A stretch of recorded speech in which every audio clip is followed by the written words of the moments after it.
Yes people, good morning, good afternoon, good evening. कैसे सब लोग? होप सो आप सब लोग बहुत बढ़िया रहेंगे। मैं बता दूं, मैं भी बहुत अच्छा हूं। तो आप लोगों को इंटरमीडिएट के रिवीजन लेक्चर ऑलरेडी यूट्यूब पे मिल चुके हैं और इंटरमीडिएट के टोटल कितने 7 रिवीजन लेक्चर है वो आपको ऑलरेडी मिल चुके हैं। कुछ टॉपिक के आपके रिवीजन लेक्चर बाकी थे। बहुत सारे बच्चों ने बोला कि भैया आपने बहुत सारे रिवीजन लेक्चर दिए, हमको बहुत अच्छे लग रहे हैं सर, जो बाकी वाले रिवीजन लेक्चर है वो भी एक बार करवा दो हमको, तो मजा आ जाएगा। तो हमारा फटाफट इंटरमीडिएट का रिवीजन है वो रिवीजन हो जाएगा। तो मैं आपका भाई हूं, आपका सुनना पड़ता है मुझे, ठीक है। मेरा फर्ज बनता है, आप मेरे छोटे भाई हो, आपको पास करवाना मेरी रेस्पॉन्सिबिलिटी। तो चलो फटाफट आज मैं आपको रिवाइज करवाने वाला हूं, दैट इज टॉपिक नंबर 13 करके जो मेरी बुक में है कॉम्पैक्ट में इंटरमीडिएट वालों के लिए, और वो टॉपिक है रिटर्न फाइलिंग से रिलेटेड। तो return filing and self assessment से रिलेटेड टॉपिक नंबर 13 है, वो मैं आपको करवाने वाला हूं। सबसे पहली सेक्शन, इस टॉपिक से आपको 3-4 मार्क के छोटे छोटे क्वेश्चंस आते हैं और वो थियोरेटिकल क्वेश्चंस आते हैं कि किसको रिटर्न फाइल करना है, किसको रिवाइज रिटर्न कौन कर सकता है। इससे ऐसे छोटे छोटे क्वेश्चंस है वो आपको इस टॉपिक से मिलने वाले हैं। सो स्टार्ट करते हैं। 139 subsection 1 is a normal return, और सबसे पहला क्वेश्चन ये आता है कि सर रिटर्न किसको फाइल करना पड़ता है। तो मैं बता दूं रिटर्न किसको फाइल करना पड़ता है। तो सबसे पहली चीज, कंपनी एंड पार्टनरशिप फर्म के लिए return filing is mandatory. Means company partnership firm को रिटर्न फाइल करना ही पड़ेगा, भले लॉस हो, प्रॉफिट हो, बिजनेस हो, ना हो। अगर कंपनी का इनकॉर्पोरेशन हुआ या पार्टनरशिप फर्म का फॉर्मेशन हुआ तो उसको अपना रिटर्न फाइल करना मैंडेटरी है। लेकिन क्वेश्चन ये आता है सर बाकी लोगों को रिटर्न फाइल करना पड़ेगा या नहीं। तो मैं बता दूं बाकी लोगों को रिटर्न तभी फाइल करना है जब आपका ग्रॉस टोटल इनकम, जब आपका gross total income means GTI, gross total income, but before claiming exemption under section 54, 54B, 54D, 54EC, 54F, 54G, 54GA, ये सब एग्जेम्पशन लेने से पहले वाला आपका इनकम। मींस ये एग्जेम्पशन लेने से पहले वाला इनकम अगर आपका बेसिक एग्जेम्पशन से ज्यादा है तो आपको रिटर्न फाइल करना है, अदरवाइज आपको रिटर्न फाइल करने की जरूरत नहीं है। तो देखो बेटा, मैं बोलूं रिटर्न किसको फाइल करना पड़ेगा। कंपनी पार्टनरशिप फर्म को रिटर्न फाइल करना मैंडेटरी है। अदर एसएससी को रिटर्न तभी फाइल करना है जब GTI, gross total income, means deduction लेने से ऑब्वियसली पहले, जो डिडक्शन अंडर चैप्टर 6 है ना, एटीसी एटीडी, वो लेने से पहले जीटीआई। और जीटीआई में भी, जीटीआई जो होता है उसमें भी आपकी exemption under section 54, 54B, 54D, 54EC, 54F, 54G, 54GA, 54GB, ये सब एग्जेम्पशन लेने से पहले वाला इनकम अगर आपका बेसिक एग्जेम्पशन से ज्यादा है तो आपको रिटर्न फाइल करना पड़ेगा। तो देखो, कंपनी पार्टनरशिप फर्म के लिए मैंडेटरी, अदर एसएससी के लिए if your GTI before claiming exemption under section 54 वाली सीरीज का, अगर वो एग्जेम्पशन लेने से पहले वाला जीटीआई आपका बेसिक एग्जेम्पशन से ज्यादा है तो आपको रिटर्न फाइल करना पड़ेगा। Basic exemption means individual, HUF, AOP, BY, artificial juridical person के लिए 2,50,000, सीनियर सिटीजन के लिए 3 लाख और सुपर सीनियर सिटीजन के लिए 5 लाख। अब एक और चीज समझना, लॉ मेकर्स बोलते हैं कि अगर कोई इंडिविजुअल है जो रेजिडेंट है but other than R but NOR, जो आर बट एनओआर को छोड़ के, एक बात बताओ, यहां पे अगर मैं आर बट एनओआर को अलग कर देता हूं तो मेरे लिए क्या बच जाएगा, आर एंड ओ आर बच जाएगा। तो अगर कोई रेजिडेंट एंड ऑर्डिनरीली रेजिडेंट है, वो क्या है, पार्ट नंबर ए पे ध्यान दो। अगर कोई रेजिडेंट एंड ऑर्डिनरीली रेजिडेंट है, he is a beneficial owner of any asset located outside India. India के बाहर किसी असेट लोकेटेड है उसका वो बेनिफिशियल ओनर है, including financial interest in any entity located outside India और having the signing authority of any account located outside India. तो उस रेजिडेंट एंड ऑर्डिनरीली रेजिडेंट को अपना रिटर्न फाइल करना मैंडेटरी है। तो देखो बेटा, मैंने क्या बोला कि अगर कोई R and O R person है, आप सिर्फ इस पार्ट पे ध्यान दो पहले, कि अगर कोई R and O R person है, he is a beneficial owner of any asset located outside India. Beneficial owner of any asset located outside India मतलब जैसे मान लो मेरा कोई इनकम है ही नहीं, जीरो इनकम है, बट मेरा दुबई में कोई घर है, तो क्या मुझे रिटर्न फाइल इंडिया में करना मैंडेटरी? आंसर इज यस, आपको रिटर्न फाइल करना मैंडेटरी है। या financial interest in any entity located outside India, जैसे यूएस की कंपनी के मेरे पास शेयर है, तो यूएस की कंपनी के मेरे पास शेयर होना मतलब मेरा फाइनेंशियल इंटरेस्ट है यूएस की कंपनी में। या दुबई में कोई पार्टनरशिप फर्म है, उसमें मैं पार्टनर हूं, तो मेरा फाइनेंशियल इंटरेस्ट है। या मान लो मेरा कोई इनकम नहीं है, बट मान लो मेरा स्विट्जरलैंड की बैंक में, स्विस बैंक में मेरा अकाउंट है, तो इंडिया के बाहर अगर अकाउंट होना तो उस केस में उसका साइनिंग अथॉरिटी मेरे पास है, तो उस केस में मुझे रिटर्न फाइल करना मैंडेटरी है। तो देखो बेटा, मैंने क्या बोला कि अगर कोई R and O R person है, he is a beneficial owner of any asset located outside India including the financial interest in any entity located outside India और having a signing authority of any account located outside India, आपको return file करना mandatory है। अब एक चीज समझना, दूसरा part क्या बोलता है बताए, कि अगर आप रेजिडेंट एंड ऑर्डिनरीली रेजिडेंट हो, मींस आर बट एनओआर को छोड़ के आर एंड ओ आर हो, आप बेनिफिशियल ओनर नहीं हो, बट अगर आप बेनिफिशियरी हो of any asset including financial interest located outside India, तो आपको भी रिटर्न फाइल करना मैंडेटरी है। मींस आप बेनिफिशियल ओनर नहीं हो, आप क्या हो, बेनिफिशियरी हो। बेनिफिशियरी का मतलब वो असेट आपकी नहीं है, आप उसके ओनर नहीं, but you are getting benefit from that asset, तो आपको भी अपना रिटर्न फाइल करना मैंडेटरी है। जैसे आई कैन टेक एग्जांपल कि दुबई में मान लो एक घर है, उसका ओनर है कोई दूसरा, शेख भाई उसका ओनर है, लेकिन उसने बोला कि बीबी सर आप ही इस घर के मजे लो, रेंट आता है आप ही लो। तो देखो ओनर मैं नहीं हूं, ओनर तो शेख भाई है, लेकिन I am getting the benefit from that asset, तो उस केस में बेटा मुझे रिटर्न फाइल करना मैंडेटरी है। यहां बेनिफिशियरी को रिटर्न फाइल करना मैंडेटरी है। लेकिन एक चीज समझना, अगर जो इनकम है उस वो बेनिफिशियल ओनर के हाथ में टैक्सेबल हो गई, जैसे क्लबिंग की वजह से बेनिफिशियल ओनर के हाथ में टैक्सेबल हो गई, ठीक है, और बेनिफिशियल ओनर ने अगर इंडिया में रिटर्न फाइल कर दिया, उसको इनकम में ऐड कर दिया, तो उस केस में यहां पे बेटा बेनिफिशियरी को अपना रिटर्न फाइल करने की जरूरत नहीं है। तो देखो बेटा मैंने क्या बोला, मैं अगर वापस आपको बोलना चाहूं रिटर्न किस किस को फाइल करना पड़ता है, company, partnership, firm including LLP के लिए मैंडेटरी है।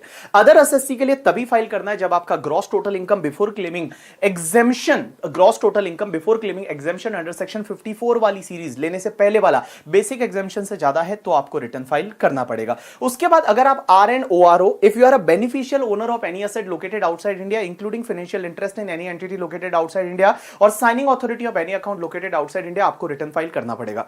अगर आप बेनिफिशियल ओनर नहीं हो बट आप बेनिफिशियरी हो of any asset located outside India including financial interest in any entity located outside India, आपको रिटर्न फाइल करना पड़ेगा। बट अगर बेनिफिशियल ओनर ने अपनी इनकम में उसको इंक्लूड कर दिया, इंडिया में रिटर्न फाइल कर दिया, तो बेनिफिशियरी को फाइल करने की जरूरत नहीं है। अब एक बात बताओ, निर्मला ताई ने इस साल से कुछ अमेंडमेंट किए और उन्होंने बोला कि ये 4 लोगों को रिटर्न फाइल करना और मैंडेटरी है। इससे रिलेटेड एमसीक्यू में क्वेश्चन आएगा, ध्यान रखना, ठीक है। ये 4 लोग ऐसे हैं जिनको रिटर्न फाइल करना और मैंडेटरी है। कौन कौन? सबसे पहला, अगर आपके पास एक या एक से ज्यादा अकाउंट है, उसमें 1 करोड़ से ज्यादा का डिपॉजिट हुआ है, मींस आपके पास जो बैंक, कोऑपरेटिव बैंक में आपके अकाउंट है सब मिला के करके, ठीक है, अगर उसमें 1 करोड़ से ज्यादा का पूरे साल में मिला के आपका डिपॉजिट हुआ है 1 करोड़ से ज्यादा, more than 1 crore, in that case you are compulsorily required to file the return. या फिर आपका इलेक्ट्रिसिटी का एक्सपेंडिचर आपने इंकर किया है वो मोर देन 1 लाख है, पूरे साल में मिला के इलेक्ट्रिसिटी का एक्सपेंडिचर मोर देन 1 लाख है, तो आपको रिटर्न फाइल करना मैंडेटरी है। या फिर आपने फॉरेन ट्रेवल पे खर्चा किया है, आपके खुद के फॉरेन ट्रेवल पे या किसी और के फॉरेन ट्रेवल पे आपने एक्सपेंडिचर इंकर किया है जो मोर देन 2 लाख है इन द प्रीवियस ईयर, तो आपको रिटर्न फाइल करना मैंडेटरी है। तो देखो 3 लोग और है जिनको रिटर्न फाइल करना मैंडेटरी है। कौन कौन? सबसे पहला, आपका एक या एक से ज्यादा अकाउंट है इन द बैंक और कोऑपरेटिव बैंक के साथ, पूरे साल में मिला के 1 करोड़ से ज्यादा उसमें डिपॉजिट हुआ है, आपको रिटर्न फाइल करना मैंडेटरी है।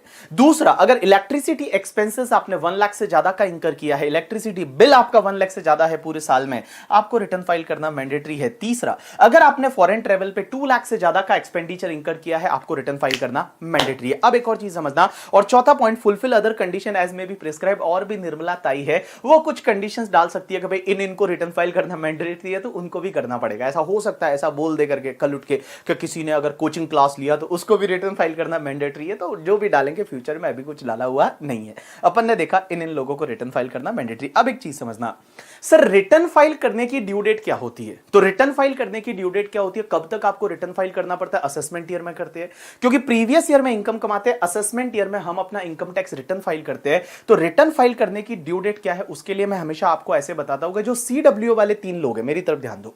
सीडब्ल्यू वाले, सी का मतलब कंपनी, डब्ल्यू का मतलब working partner of the firm, and firm account are required to be audited, and तीसरा, person required to audit its books of accounts under income tax act और under any other law. मतलब 3 लोग, पहला company, दूसरा audit party मतलब जिसकी audit होती है, और तीसरा working partner of the partnership firm, और पार्टनरशिप फर्म की ऑडिट होती है। तो इन 3 लोगों के लिए ड्यू डेट होगी 30th सितंबर of assessment year.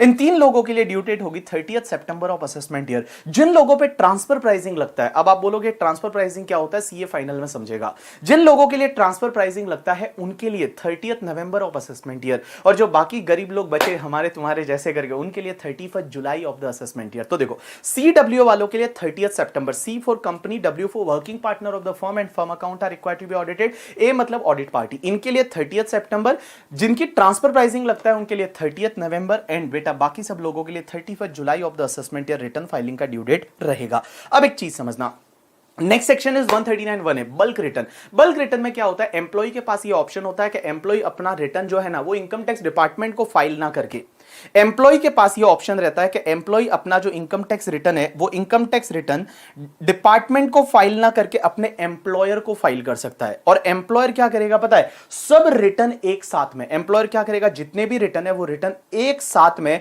Income tax department को फाइल कर देगा। दैट कंसेप्ट इज कॉल्ड, सब एक साथ में इनकम टैक्स डिपार्टमेंट को फाइल कर देगा up to the due date of return filing. That is called bulk return. ये बल्क रिटर्न ऑप्शनल है। देखो मैंने क्या बोला, एम्प्लॉय अपना रिटर्न है वो एम्प्लॉयर को फाइल करेगा, एम्प्लॉयर सब रिटर्न को एक डीवीडी में डाल के सीडी में डाल के इनकम टैक्स डिपार्टमेंट को ड्यू डेट से पहले पहले दे देगा। That is called bulk return. एक सेक्शन आती है 139(1)(c) और 139(1)(c) ये बोलती है कि सेंट्रल गवर्नमेंट के पास ये पावर है कि सेंट्रल गवर्नमेंट चाहे तो किन्हीं क्लास ऑफ पर्सन को, लोगों को रिटर्न फाइल करने से एग्जेम्प्ट कर सकते हैं।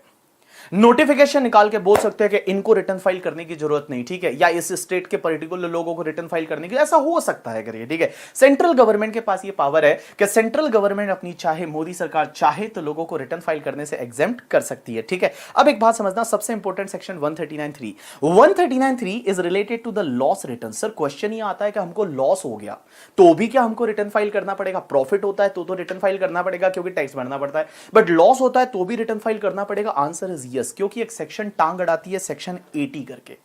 ये जो सेक्शन 80 है ना, ये section 80 set of carry forward की सेक्शन है, ये टांग अड़ाती है। और ये सेक्शन क्या बोलती है करके पता है, कि अगर आपको लॉस होता है पीजीबीपी हेड का, बिजनेस हेड का, बिजनेस एंड प्रोफेशन, या कैपिटल गेन हेड का, या owning and maintaining race horses का। मैंने क्या बोला, अगर आपको लॉस होता है पीजीबीपी हेड का, कैपिटल गेन हेड का, या फिर owning and maintaining race horses का लॉस होता है तो आपको उस साल का रिटर्न फाइल टाइम पे करना पड़ेगा। अगर आपने टाइम पे नहीं किया तो वो लॉसेस को आप कैरी फॉरवर्ड नहीं कर सकते। मैंने क्या बोला, देखो अगर आपको लॉस होता है पीजीबीपी हेड का, या कैपिटल गेन हेड का, या owning and maintaining race horses का, तो आपको उस साल का रिटर्न टाइम पे फाइल करना पड़ेगा। अगर आपने टाइम पे फाइल नहीं किया तो that losses can not be carry forward, वो लॉसेस कैरी फॉरवर्ड नहीं हो सकते।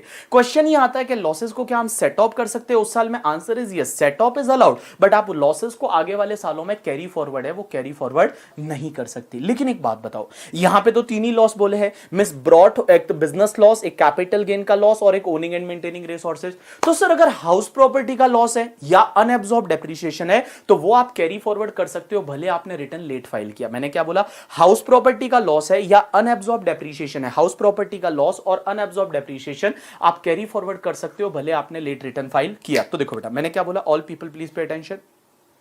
अगर आपका लॉस होता है पीजीबीपी का, या कैपिटल गेन हेड का, या ओनिंग एंड मेंटेनिंग रिसोर्सेज का, तो आपको रिटर्न टाइम पे फाइल करना पड़ेगा। अगर आपने उस साल में, जिस साल में लॉस हुआ है उस साल में अगर टाइम पे फाइल नहीं किया, ड्यू डेट जो 139(1) में दे रखी थी 30 सितंबर, 30 नवंबर, 31 जुलाई, वहां तक फाइल नहीं किया तो वो लॉसेस को आप कैरी फॉरवर्ड नहीं कर पाओगे। अब एक बात समझना, मान लो इस साल लॉस हुआ, मान लो इस साल लॉस हुआ, आपने इस साल का रिटर्न टाइम पे फाइल कर दिया, ठीक है, अगले साल वो कैरी फॉरवर्ड हो गया। अगले साल जब आप, अगले साल कैरी फॉरवर्ड हो गया, अब अगले साल सेट ऑफ कर रहे हो, उस साल का रिटर्न लेट फाइल किया तो भी क्या सेट ऑफ कर सकते हो या नहीं? Answer is yes.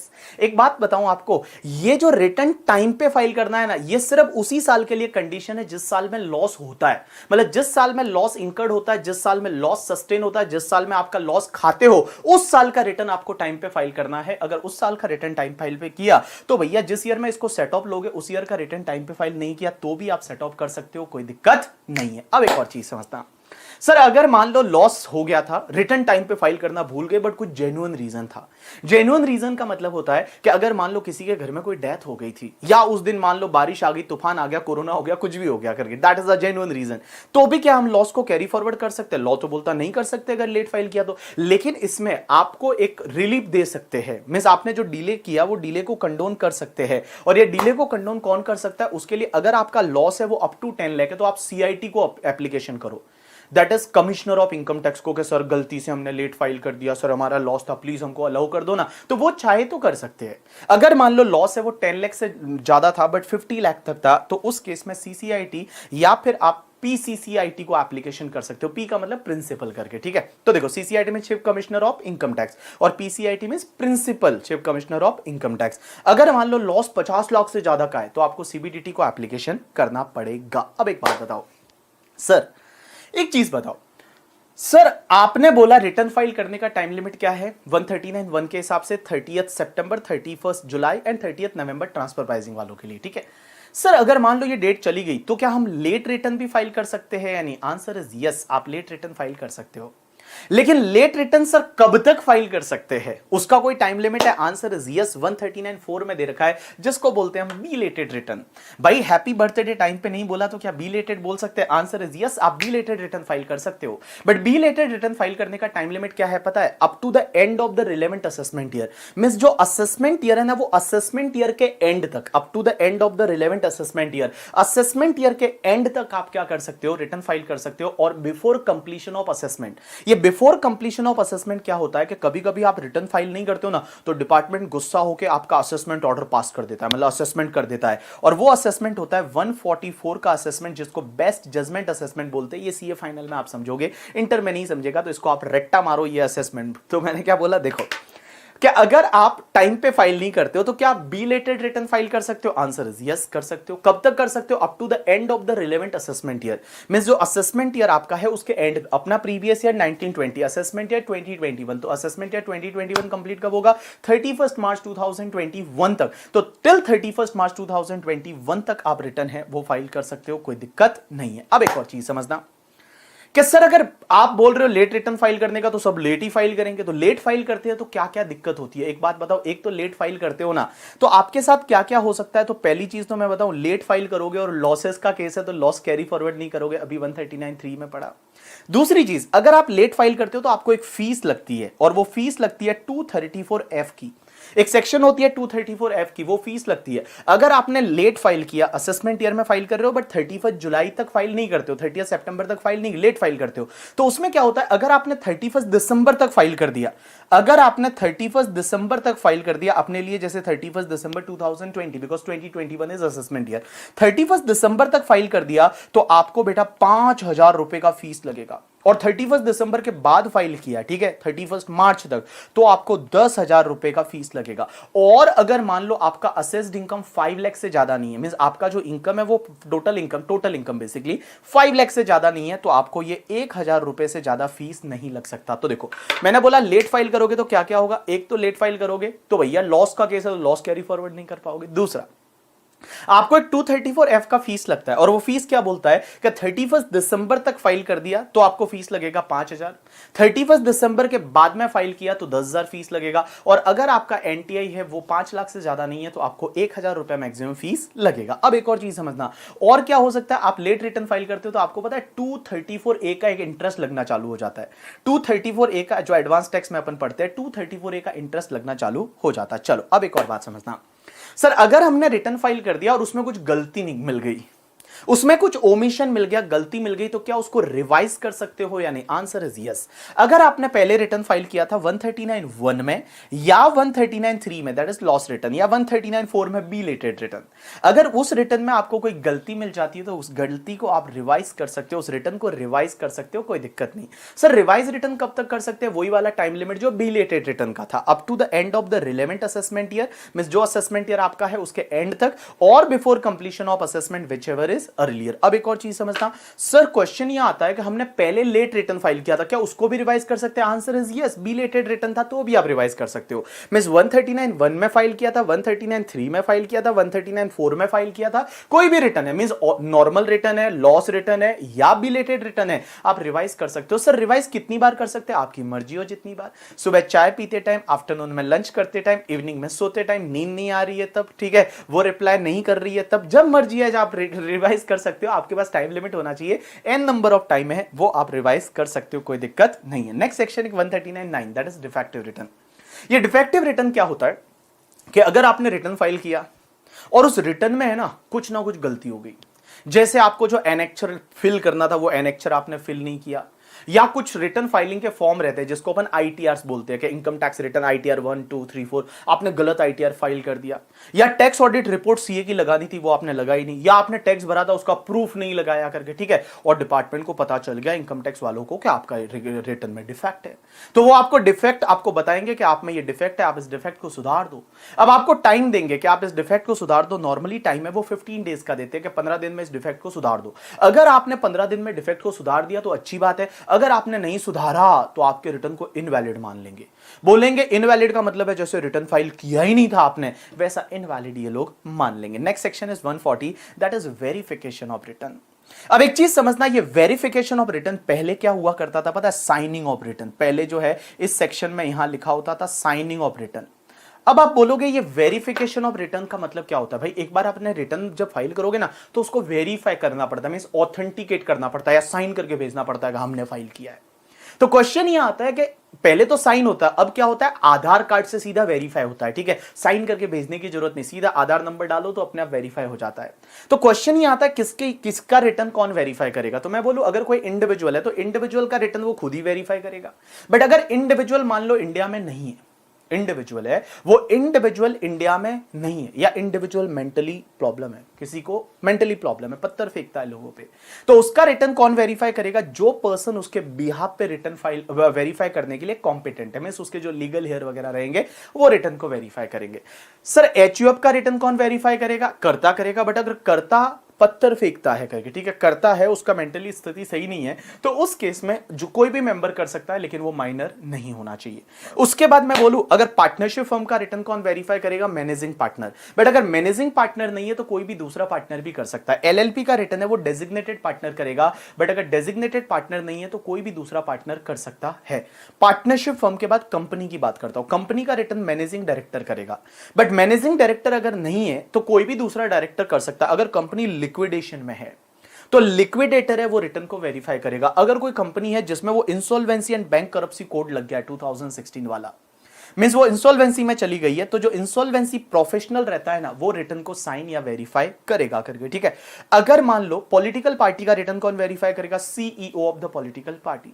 Local authority का कौन करेगा? Principal officer of local authority. और बाकी कोई भी पर्सन है उसका रिटर्न वो वेरीफाई करेगा जो वेरीफाई करने के लिए कॉम्पिटेंट है और जो वेरीफाई करने की औकात रखता है करके, ठीक है। अगर मान लो कोई रिटर्न है उसको वेरीफाई नहीं किया गया, फॉर एन एग्जाम्पल, अगर कोई रिटर्न को वेरीफाई नहीं किया गया तो उस केस में उस रिटर्न को इनवैलिड माना जाएगा, मतलब आपने रिटर्न फाइल किया ही नहीं ऐसा मान लिया जाएगा। उसके बाद next section 139AA, that is Aadhaar. Aadhaar 139AA, double A means Aadhaar करके, ठीक है। अब एक चीज समझना, ये आधार कार्ड वाली सेक्शन क्या बोलती है? बड़ी इंटरेस्टिंग सेक्शन है ये सेक्शन। ये बोलती है कि अगर आप 1 जुलाई 2000, अगर आप 1 जुलाई 2017 के बाद, 1 जुलाई 2017 के बाद कोई भी पैन कार्ड के लिए एप्लीकेशन करते हो या फिर आप लोग रिटर्न फाइल करते हो, कब? 1 जुलाई 2017 के बाद। 1 जुलाई 2017 या उसके बाद, ऑन और आफ्टर 1 जुलाई 2017 अगर आप पैन कार्ड के लिए अप्लाई करते हो या फिर आप क्या करते हो, अपना कोई रिटर्न फाइल करते हो, तो आपको अपना आधार नंबर साथ में लगाना जरूरी है। तो मैंने क्या बोला कि अगर कोई भी पर्सन 1 जुलाई 2017 या उसके बाद में कोई भी पैन कार्ड के लिए एप्लीकेशन करता है या रिटर्न फाइल करता है तो उसको आधार नंबर लगाना जरूरी है अपना। अब एक बात बताओ, अगर उसके पास आधार नंबर नहीं आया तो उसका जो आधार का एक्नॉलेजमेंट आईडी होता है ना, वो डैश डैश वाला, पता है तुमको? आधार का एक्नॉलेजमेंट आईडी वो आपको लगाना पड़ेगा। तो देखो बड़ा सिंपल सा है कि 1 जुलाई 2017 ऑन और आफ्टर दैट डेट अगर आप पैन कार्ड के लिए अप्लाई करते हो या कोई रिटर्न फाइल करते हो तो आपको अपना आधार कार्ड लगाना जरूरी है, अगर आप आधार के लिए एलिजिबल हो तो। अब एक चीज समझना, लेकिन सर जिन लोगों के पास पैन कार्ड पहले से है, तो अगर एक बात बताओ, अगर किसी पर्सन के पास पैन कार्ड 1 जुलाई 2017 को ऑलरेडी था, जैसे मेरे पास भी था, आपके पास भी था, तो आपको क्या करना पड़ेगा पता है? अपने पैन कार्ड को आधार से लिंक करवाना पड़ेगा। अपने पैन कार्ड को आधार से लिंक करवाना पड़ेगा जब तक गवर्नमेंट बोलेगी तब तक, मींस गवर्नमेंट टाइम देगी कि आपको अपने आधार को पैन कार्ड से लिंक करवाना है। अब ये लिंक कब तक करवाना है पता है? उसकी टाइम लिमिट दे दी और गवर्नमेंट बढ़ाते जाती है, बढ़ाते जाती है, बढ़ाते जाती है। पहले 31 दिसंबर 2019 दी थी, उसको बढ़ा के 31 मार्च 2020 कर दिया। कोरोना की वजह से 31 जून 2020 कर दिया। मतलब उसको लिंक करवाना है, आपको अपने आधार और पैन कार्ड को लिंक करवाना है, ठीक है। अब एक चीज समझना, अगर आपने लिंक नहीं करवाया तो जो आपका पैन कार्ड है ना उसको ये इनऑपरेटिव कर देंगे। मींस अगर इन्होंने बोला तब तक लिंक करवा दो, अभी जैसे 30 जून है, ठीक है, तो 30 जून 2020 तक आप लिंक करवा दो। अगर आप लिंक नहीं करवाते हो तो आपका जो भी पैन कार्ड है उसको इनऑपरेटिव कर देंगे। क्या कर देंगे? इनऑपरेटिव, मतलब उसको एकदम बोलेंगे इनऑपरेटिव पैन कार्ड, ठीक है। अब एक चीज समझना, मैंने जो आपको बताया कि भैया रिटर्न फाइल करते हो या पैन कार्ड आपके लिए अप्लाई करते हो 1 जुलाई 2017 या उसके बाद में आपको आधार नंबर लगाना है या आधार पैन को लिंक करवाना है, ये सेक्शन 4 लोगों पे नहीं लगेगी। जो 4 लोग हैं उन पे ये सेक्शन नहीं लगेगी। अगर कोई पर्सन है वो जम्मू कश्मीर मेघालय या आसाम में रहता है, जम्मू कश्मीर मेघालय आसाम में रहता है, उनके लिए ऐसे भी दिक्कतें चल रही है उधर करके, ठीक है, आपने देखा NRC and all that thing. तो अगर कोई पर्सन है वो जम्मू कश्मीर आसाम या मेघालय में रहता है तो उस पर यह सेक्शन नहीं लगेगी, मींस उसको ये लिंक विंक करवाने की जरूरत नहीं। दूसरा, अगर कोई पर्सन नॉन रेजिडेंट है as per the income tax act 1961, अगर कोई नॉन रेजिडेंट है तो। और तीसरा, अगर कोई पर्सन इंडियन सिटीजन नहीं है, तो इंडियन सिटीजन नहीं है तो उसको ऐसे भी आधार कार्ड नहीं मिलेगा, तो आधार कार्ड मिलेगा नहीं तो भैया लिंक कहां करवाएगा, ठीक है। तो अगर कोई नॉन इंडियन सिटीजन है, मींस इंडियन सिटीजन नहीं है, उसको भी नहीं करवाना। और तीसरा, अगर कोई पर्सन है जिसकी प्रीवियस ईयर में एज 80 साल या उससे ज्यादा हो गया, 80 ईयर्स और मोर का एज हो गया, अरे भैया जब 80 ईयर्स या मोर का एज हो गया है तो आपको पैन आधार लिंक नहीं करवाना, अपने आप को भगवान से लिंक करवाना है। तो इन्होंने बोला उनको नहीं करवाने की जरूरत, ठीक है। तो देखो मैंने क्या बोला, 4 लोगों पे ये सेक्शन नहीं लगेगी। पहला, अगर कोई पर्सन जम्मू कश्मीर मेघालय या आसाम में रहता है। दूसरा, कोई नॉन रेजिडेंट है या नॉन सिटीजन है या फिर जिसकी एज 80 ईयर्स या मोर हो गई है इन द प्रीवियस ईयर, उसको ये करवाने की जरूरत नहीं है। उसके बाद next section is a permanent account number, pan number. Question ये आता है पैन नंबर किसको लेना पड़ता है। देखो पैन नंबर कोई भी ले सकता है, आप भी ले सकते हो, आपके पास भी पैन नंबर रहेगा, लेकिन मैंडेटरी किसको है पैन नंबर लेना? 4 लोगों को पैन नंबर लेना मैंडेटरी है। 4 लोग ऐसे हैं जिनको पैन कार्ड लेना या पैन नंबर लेना मैंडेटरी है। कौन कौन? सबसे पहला, अगर कोई पर्सन है जिसकी इनकम बेसिक एग्जेम्पशन से ज्यादा है, अगर कोई पर्सन जिसकी इनकम बेसिक एग्जेम्पशन से ज्यादा है तो आपको पैन कार्ड लेना पड़ेगा। दूसरा, अगर आपका टर्नओवर है या ग्रॉस रिसीट है वो 5 लाख रुपए से ज्यादा है, अगर आपका ग्रॉस रिसीट टर्नओवर, आप बिजनेस प्रोफेशन करते हो, 5 लाख से ज्यादा का आपका टर्नओवर हो जाता है तो आपको पैन कार्ड लेना पड़ेगा। तीसरा, जो ट्रस्ट रहते हैं, चैरिटेबल रिलीजियस ट्रस्ट, एनजीओज, उनको पैन कार्ड लेना जरूरी है। चौथा, अगर कोई भी पर्सन रेजिडेंट पर्सन है इंडिविजुअल को छोड़ के, रेजिडेंट पर्सन है इंडिविजुअल को छोड़ के, means resident partnership firm, company, AOP BOI and all, अगर वो कोई फाइनेंशियल ट्रांजैक्शन करते हैं और वो फाइनेंशियल ट्रांजैक्शन जो है वो तुम्हारा 2,50,000 रुपीज है, वो 2,50,000 रुपीज या उससे ज्यादा है करके, ठीक है, मींस 2.5 लाख रुपए या उससे ज्यादा का फाइनेंशियल ट्रांजैक्शन करते हैं तो उस केस में उनको पैन कार्ड के लिए अप्लाई करना पड़ेगा। और चौथा, अगर कोई पर्सन जो 2.5 लाख या उससे ज्यादा का फाइनेंशियल ट्रांजैक्शन करता है पार्टनरशिप फर्म या कंपनी या एओपी एंड ऑल, तो उसके जो भी पार्टनर रहेंगे, उसके जो भी डायरेक्टर रहेंगे, उसके जो भी ट्रस्टीज वगैरह रहेंगे, उनको भी पैन कार्ड के लिए अप्लाई करना मैंडेटरी है। और छठा, अगर कोई भी और भी बोर्ड नोटिफाई करता है, मींस अपनी इनकम टैक्स डिपार्टमेंट का जो सीबीडीटी रहता है वो और भी किसी को नोटिफाइड करता है तो उनको भी पैन कार्ड के लिए अप्लाई करना मैंडेटरी रहेगा। तो देखो मैं बोलूं 5 लोगों के लिए मैंडेटरी है। अब एक बात बताता हूं, ये 5 लोगों के लिए मैंडेटरी है। कौन कौन से 5 लोग हैं जिनके लिए पैन कार्ड के लिए अप्लाई करना मैंडेटरी है? सबसे पहला, अगर आपका जो इनकम है वो बेसिक एग्जेम्पशन से ज्यादा है। दूसरा, आपका जो टर्नओवर ग्रॉस एसेट है वो 5 लाख से ज्यादा हो जाता है। तीसरा, चैरिटेबल रिलीजियस ट्रस्ट। चौथा, रेजिडेंट पर्सन इंडिविजुअल को छोड़ के अगर वो कोई फाइनेंशियल ट्रांजैक्शन में एंटर करते हैं और वो 2.5 लाख रुपए उससे ज्यादा के financial transaction in previous year, तो आपको पैन कार्ड के लिए अप्लाई करना है, वो पैन कार्ड के लिए अप्लाई करना मैंडेटरी है। अब एक और चीज समझना है यहाँ पे, all people please pay attention. और चौथा मैंने बोला कि लाइक ट्रांजैक्शन जो कर रहे हैं फाइनेंशियल ट्रांजैक्शन उनको मैंडेटरी है। उसके बाद में एक और चीज समझना, उनके जो भी तुम्हारे क्या बोलते हैं पार्टनर है, डायरेक्टर है, उनको भी पैन कार्ड के लिए अप्लाई करना मैंडेटरी है। अब एक बात समझना, सर पैन कार्ड के लिए अप्लाई करना कब तक मैंडेटरी है, मतलब कब तक करना पड़ेगा? जैसे मान लो हमारी इनकम बेसिक एग्जेम्पशन से ज्यादा है तो कब तक करना है?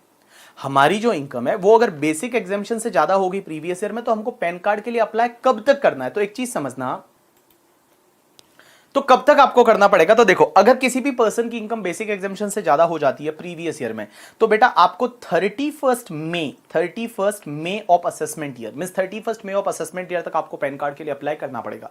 मींस अगर प्रीवियस ईयर में आपकी इनकम 2.5 लाख से ज्यादा हो गई तो आपको असेसमेंट ईयर में 31 मई तक आपको करना पड़ेगा पैन कार्ड के लिए अप्लाई करके, ठीक है। जैसे अपने एग्जाम के लिए प्रीवियस ईयर 1920 है तो असेसमेंट ईयर कौन सा होगा? 2021 होगा, ठीक है। तो 31 मई 2020 तक है वो पैन कार्ड के लिए अप्लाई करना पड़ेगा। अब एक और चीज समझना, अगर मान लो किसी का टर्नओवर है वो प्रीवियस ईयर में 5 लाख से ज्यादा हो गया तो आपको 31 मार्च 2020 मींस प्रीवियस ईयर के एंड तक ही आपको पैन कार्ड के लिए अप्लाई करना पड़ेगा। अब एक चीज समझना, जो ट्रस्ट वगैरह है तो ट्रस्ट को क्या करना पड़ेगा? प्रीवियस ईयर के एंड तक मींस 31 मार्च 2020 तक अप्लाई करना पड़ेगा। और ये जो 4 और 5 नंबर के एसएससी है कि जिनका फाइनेंशियल ट्रांजैक्शन में एंटर करते हैं जो 2.5 लाख या उससे ज्यादा हो जाते हैं, उनके लिए टाइम रहेगा 31 मई 2020 2020 तक, मींस आपको 31 मई ऑफ असेसमेंट ईयर तक। तो देखो मैं बोलूं, अगर आपका जो बेसिक एग्जामिशन से ज्यादा इनकम हो जाता है तो असेसमेंट ईयर की 31 मई तक पैन कार्ड के लिए अप्लाई करना है। अगर मान लो आपका टर्नओवर 5 लाख से ज्यादा होता है तो प्रीवियस ईयर के एंड तक ही 31 मार्च तक ही पैन कार्ड के लिए अप्लाई करना है। उसके बाद में अगर मैं बोलूं कि जो ट्रस्ट है उसको भी 31 मार्च तक के लिए पैन कार्ड के लिए अप्लाई करना, और जो फाइनेंशियल ट्रांजेक्शन में एंटर करते हैं उनके जो पार्टनर डायरेक्टर वगैरह है उन सबको 31 मई ऑफ द असेसमेंट ईयर तक आपको पैन कार्ड के लिए अप्लाई करना पड़ेगा। अब एक चीज समझना, जो पैन कार्ड आपके पास होता है वो पैन कार्ड, कुछ ट्रांजैक्शन ऐसे होते हैं जिसमें आपको पैन कार्ड लगाना ही पड़ता है। बिना पैन कार्ड के वो आप ट्रांजैक्शन नहीं कर सकते। जैसे आप कोई भी कार खरीदने जाते हो, टू व्हीलर को छोड़ के, अगर आप कोई मोटर व्हीकल खरीदने जाते हो तो आपको पैन कार्ड लगाना मैंडेटरी है, ठीक है, पैन कार्ड चाहिएगा ही मोटर व्हीकल खरीदने जाते हो तो। या फिर आप कोई बैंक अकाउंट खुलवाते हो, लेकिन बेसिक सेविंग बैंक अकाउंट को छोड़ के, ठीक है, अगर आप बैंक अकाउंट खुलवाते हो तो पैन कार्ड लगता है। आपको पता रहेगा 50,000 से ज्यादा डिपॉजिट करवाने जाते हैं तो पैन कार्ड लगता है। कोई प्रॉपर्टी 10 लाख से ज्यादा का अगर आप खरीदते हो तो पैन कार्ड लगता है। तो एक बात बताओ, यहां पे एक लिस्ट दे रखी है, आपको सिर्फ इसको एक बार रीड करना है। आप इस लिस्ट को एक बार रीड करोगे और ये रीड करके आप एक बार इसको छोड़ दोगे, ठीक है। इससे रिलेटेड कभी हो सकता है कुछ एमसीक्यू आ जाए। जैसे आप म्यूचुअल फंड खरीदते हो, वो 50,000 से ज्यादा का है तो आपको पैन कार्ड लगाना पड़ेगा, ठीक है। अगर आप आरबीआई के बॉन्ड्स खरीदते हो 50,000 से ज्यादा का, 50,000 से ज्यादा का, तो आपको पैन कार्ड लगाना पड़ेगा। तो यहां पे मैंने दे रखा है कि इन केसेस में आपको पैन कार्ड लगाना पड़ेगा। अब एक बात समझना, माइनर के पास मान लो पैन कार्ड नहीं है और वो म्यूचुअल फंड खरीदना चाहता है या एलआईसी का पेमेंट करना चाहता है, लाइफ इंश्योरेंस प्रीमियम 50,000 से ज्यादा का, तो उसको पैन कार्ड लगाना पड़ता है, ठीक है। तो उस केस में अगर माइनर के पास खुद का पैन कार्ड नहीं है तो वो उसके पेरेंट्स का पैन कार्ड लगाएगा तो चलेगा, वो उसके पेरेंट्स का पैन कार्ड लगाएगा तो चलेगा। या जो नॉन रेजिडेंट है वो अगर ये ट्रांजैक्शन करना चाहते हैं, नॉन रेजिडेंट के पास में पैन कार्ड नहीं है तो वो अपना पासपोर्ट नंबर लगाएंगे तो चलेगा। अब एक चीज समझना, यहां पे इस साल से इन्होंने क्या किया पता है, पैन कार्ड और आधार कार्ड को इंटरचेंज कर दिया। इसमें इंटरचेंज का मतलब क्या होता है, बड़े सिंपल है करके, ठीक है। अगर आपके पास पैन कार्ड नहीं है और अगर ये जो ट्रांजैक्शन कर रहे हो उसमें आपको पैन कार्ड लगाना था, तो आप एक काम करो, अपना आधार कार्ड लगा लो। आप अपना आधार कार्ड लगा लो, चलेगा, कोई दिक्कत नहीं। Department, income tax department automatically आपको पैन कार्ड अलॉट कर देगा। देखो मैंने क्या बोला, अगर आपके पास पैन कार्ड है नहीं बट कहीं पैन कार्ड लगाना है तो आप एक काम करो, अपना आधार कार्ड लगा लो, तो डिपार्टमेंट ऑटोमेटिकली आपको पैन कार्ड है वो अलॉट कर देगा। या फिर आपने पैन कार्ड और आधार कार्ड को लिंक करवा दिया है, जैसा अपन ने सेक्शन 139AA में पढ़ा था। अगर आपने लिंक करवा दिया है तो उस केस में आप पैन कार्ड की जगह आधार कार्ड लगा सकते हो। अब एक बात समझना, मैंने यहां लिखा है pan and Aadhaar is interchangeable. Interchangeable का मतलब यह है कि पैन कार्ड की जगह आप आधार कार्ड लगा सकते हो, आधार कार्ड की जगह पैन कार्ड नहीं चलेगा, ठीक है। पैन कार्ड की जगह आप आधार कार्ड लगा सकते हो। Done. Next section is 139B, that is a TRP, tax return preparer. ये टैक्स रिटर्न प्रिपेरर क्या होता है, इंडिया में मैं बता दूं बहुत सारे लोग ग्रेजुएट वगैरह है बट बेरोजगार है, तो डिपार्टमेंट का एक स्कीम है कि आप टैक्स रिटर्न प्रिपेरर बन सकते हो। जैसे हम एक चार्टर्ड अकाउंटेंट बन सकते हैं, वैसे सीबीडीटी का एक एग्जाम होता है, और जो सीबीडीटी है central board of directors, government का एक एग्जाम होता है। अगर वो एग्जाम आप क्लियर करते हो फिर आपको ट्रेनिंग वगैरह देते हैं और फिर आपको रिटर्न फाइल करना सिखाते हैं। टैक्स रिटर्न प्रिपेरर मींस लोगों का इनकम टैक्स रिटर्न फाइल करने वाले लोग, ठीक है। तो उनको एक मेंबरशिप नंबर मिलता है, उसको टीआरपी नंबर बोलते हैं। अब एक बात समझना, ये टैक्स रिटर्न प्रिपेरर कौन होता है, क्या होता है, वो सब आपके लिए भी ध्यान देने की जरूरत नहीं, उसकी सीबीडीटी की अलग से एक स्कीम है करके, ठीक है। टैक्स रिटर्न प्रिपेरर क्या करते हैं, लोगों को मोटिवेट करते हैं कि आप अपना रिटर्न फाइल करो, तो आप लोग भी टीआरपी बन सकते हो, कोई दिक्कत नहीं है। टीआरपी कौन बन सकता है, सिर्फ इंडिविजुअल ही बन सकता है, सिर्फ इंडिविजुअल ही बन सकता है। एक इंडिविजुअल है वो टीआरपी बन सकता है। अब एक चीज समझना, टीआरपी कौन कौन नहीं बन सकता, तो टीआरपी एक तो चार्टर्ड अकाउंटेंट नहीं बन सकता, दूसरा जो लीगल प्रोफेशनल रहता है, एडवोकेट है, वो नहीं बन सकता, और तीसरा जो बैंक मैनेजर है वो नहीं बन सकता। तो मैंने क्या बोला, चार्टर्ड अकाउंटेंट है वो नहीं बन सकता,